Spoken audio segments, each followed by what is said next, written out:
The year gone by has been a good year overall, and some of the highlights are introduction of a new appraisal process which is transparent and has been designed to appraise performance of individuals with multidisciplinary background.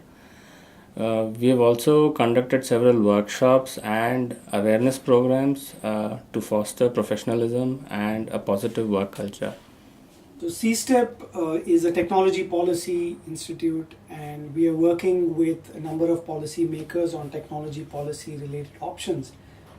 And in the course of what we were doing, we realized that there is no formal program to educate people or some of our employees in the issues of technology and public policy. While some of these programs exist in the world, like in places like MIT or Carnegie Mellon, where I am from, we realized that the employees needed certain aspects that they need to learn about and be able to use those techniques with their analysis. With that in mind, we decided to design a technology policy course or a technology policy short-term course at CSTEP, which involved the employees attending the class in understanding the introduction to public policy analysis, the issues associated with policy analysis, the quantitative techniques or quantitative methods associated with policy analysis, and also the qualitative methods associated with policy analysis.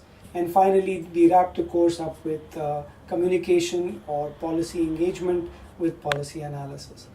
The employees spent about 2 hours every Wednesday and Friday over the course of about 3 months to learn various techniques, various issues. And these were some of the things that they had to work on exercises, take these quantitative methods, work on exercises, and work on some of the problems that many of the other colleagues of theirs were already working on in live projects. Now, this program, while we have finished with the current set of employees, the idea is that it's a lifelong learning. This is something that they can take with them and build upon and learn new techniques, learn new methods that could be applied in the area of policy analysis.